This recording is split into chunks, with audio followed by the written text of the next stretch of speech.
Bob Martin with the Nautilus Drydocks, and I know it's been a while since I've updated my channel with some new content. I apologize, I've been traveling for work. I'm leaving actually tomorrow on another work trip, but I have been poking around a little bit. I've been fighting a bit of a cold, but I wanted to show you what I've been working on here. You've been following my Type 21 project. This is a big 30th scale German Type 21 U-boat. Really, in terms of the hull, just a little bit of filling going on there. I've been playing around with the functional periscope assembly though. And I don't know if you saw from my previous videos, but I had each one of the periscopes, there's 5 of them, operating on a separate syringe that was going to be actuated by hydraulic pressure with a little water pump. Unfortunately, when I worked through the prototype, the pump was not capable of moving fast enough, or the other one did not move at high enough pressure to actuate them in a way that I was happy with. So what I've decided to do is go with a single large cylinder, and this is going to be actuated via air pressure. It's going to lift and lower the entire assembly. So maybe not as cool as each one of these moving up kind of on an individual basis, but still very, very cool.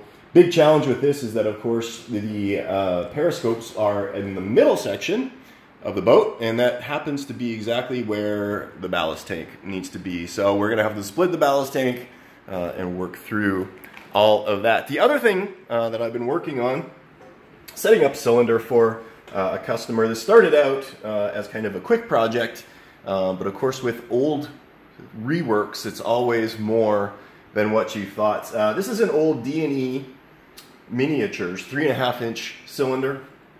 Nice big ballast tank. I believe this is going into a 48th scale fleet boat.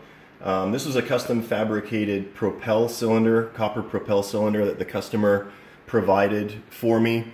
In this version of the cylinders, these older ones, this is a gas saver, so that's a float.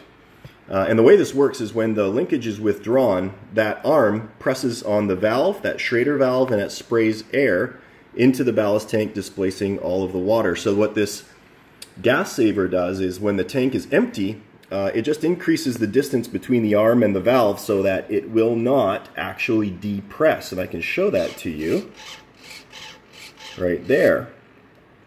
Moving forward, I've got a 6-channel receiver. It's a Subtech receiver. 3 standard size servos, an ADF 2 pitch controller with integrated failsafe.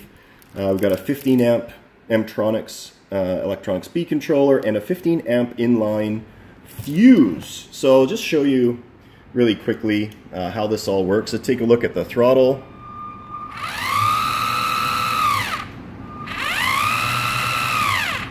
That works nice and smooth. We've got our, of course, ballast linkage.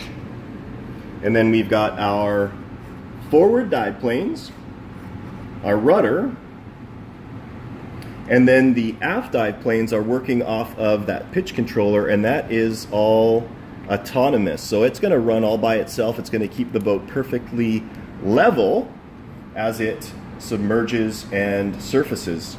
In the back here, I've got a couple of my magnetic linkages. These are really cool. We call them click-ons, originally kind of envisioned by Dave Merriman.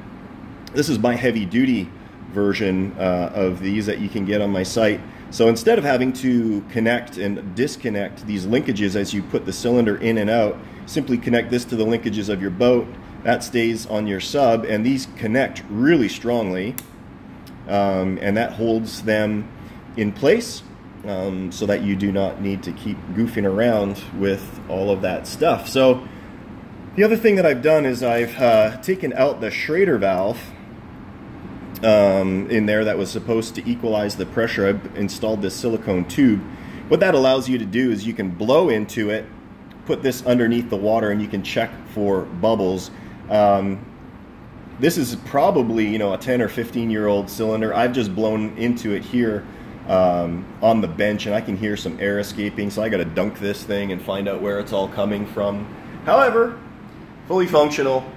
Probably end up having to replace a linkage seal or perhaps one of the shaft seals, but we'll get her done. So just wanted to let you know what I was up to. Again, this is Bob Martin, RC Sub Guy. Thanks for joining me.